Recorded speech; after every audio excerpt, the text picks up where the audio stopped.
Good evening, everyone. We're so glad to have you with us as for the show today is really going to be exciting.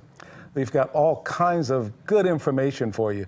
And one of the things I tell you over and over is be sure to have pencil and paper, write down a lot of the information that you're going to hear or see on the screen. So definitely be ready for tonight. We have an exciting guest. His name is Rick Egan, and he's going to tell you a lot about suicide prevention, and we're also going to talk about gun safety. And here in Nye County, almost everybody wears a gun or has a gun. I know I have 3 or 4. I believe in the Second Amendment like everybody else does. So that's what it's all about. But we want to be safe as we handle our weapons and know exactly what we need to do. And suicide prevention is a big deal, so we want to talk about that as well. But I want to welcome Rick to the program. Welcome. Sir. I know you were here once before, but we're so glad to have you back. Absolutely, because glad to be back. This is exciting to me, and I know you've got a lot of good information for us. Just before we started talking, you were telling me we've got some new programs and all the other things. Our audience is waiting to hear this. So we want to hear everything you've got to say about what's going on, what's new, and what should our audience hear? Absolutely. So in the veteran community, when we reach out for suicide prevention efforts, it's breaking down that awareness first, talking about it. And so I have 2 conferences coming up, one on the 24th of August in Reno, and one coming in September in Las Vegas with the VA. And so I get to go out there with the Veterans Administration and talk about suicide prevention efforts and what we're doing on the state.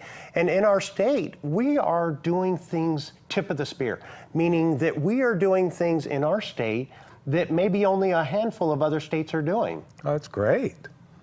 It is. And so some of those things that are going on in Las Vegas, as soon as I'm done doing this, I got to go back to Las Vegas and help with a grand opening of a Veterans Transition Center. And that Veterans Transition Center is a center to help veterans transition from active duty to civilian life.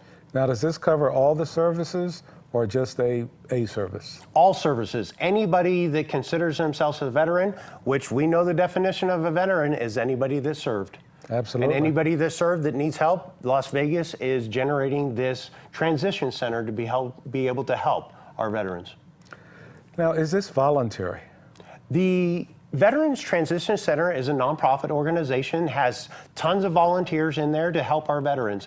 And they're developing many different avenues to help our veterans, from education to job search to mental health issues or helping with the VA interactions. This is almost like some things that our service officers do. Service officers do, absolutely. And our service officers across our state will be able to use that Veterans Transition Center to send our veterans to the One Start shop. Look, I love this. This is something we should have had a long time ago. I'm probably going to put you on the spot with this next comment because I think it should be mandatory for all veterans to go through this. Yes, it is. When I retired from the Air Force, I had to go through a transitional 3-day class where they equipped me pretty well.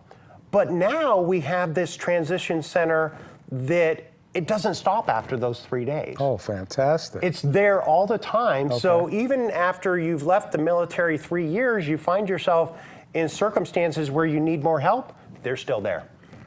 Veterans, are you listening to this? This is something for every one of our veterans, not just those that are just getting off active duty, but those that have been off active duty for a little while as well, correct? Absolutely. And our state is doing so much to help the veterans. A couple months ago, I went to a conference that's just talking about legislative issues. Okay. And as a group, we looked at the legislative issues when it comes to our veterans so that we can have a game plan come this next year when our legislation comes back into session, that we can address some of these issues for our veterans to make sure our veterans are taken care of. I like that. Okay.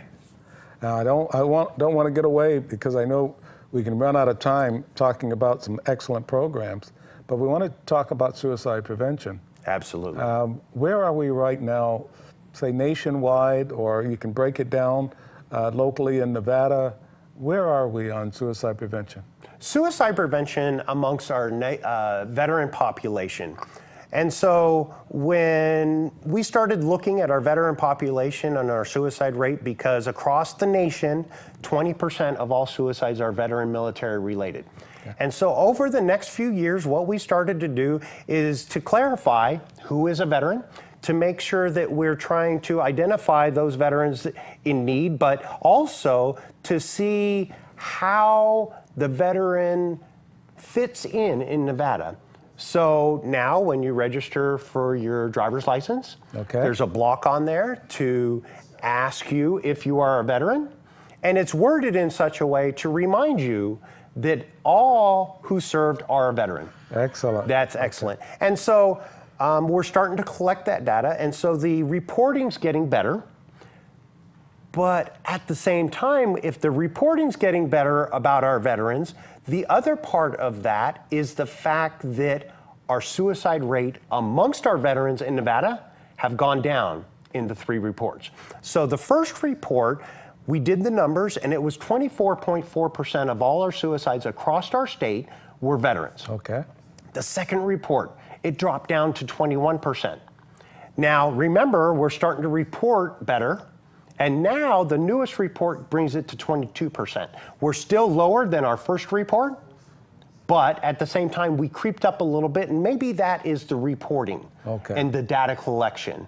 Because we want to look at our veterans because it's such a high percentage. We still don't forget about those other ones, and we'll talk about that a little bit later.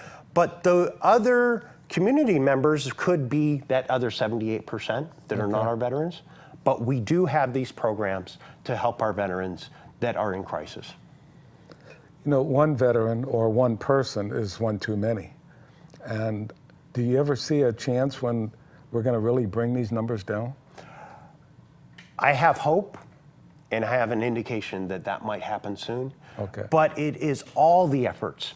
If we take our efforts and we go just towards one thing, we're missing the others that are there. We're missing those other groups. And so, yes, going down the track of helping veterans, absolutely, but we have different tracks in the Office of Suicide Prevention and across the state to help reduce suicide rates. And that's where the Access to Lethal Means program comes in. That is not just veteran related, that is across the lifespan. Because if we talk about access to lethal means, we're talking about access to firearms, access to medications, and things like that that can contribute to an individual and their plan of how to end their life. When it comes to firearm, there is no time to intervene. And so if somebody's going through a life crisis, perhaps maybe if they do own firearms, that they let their friend hold on to them until that life crisis is resolved.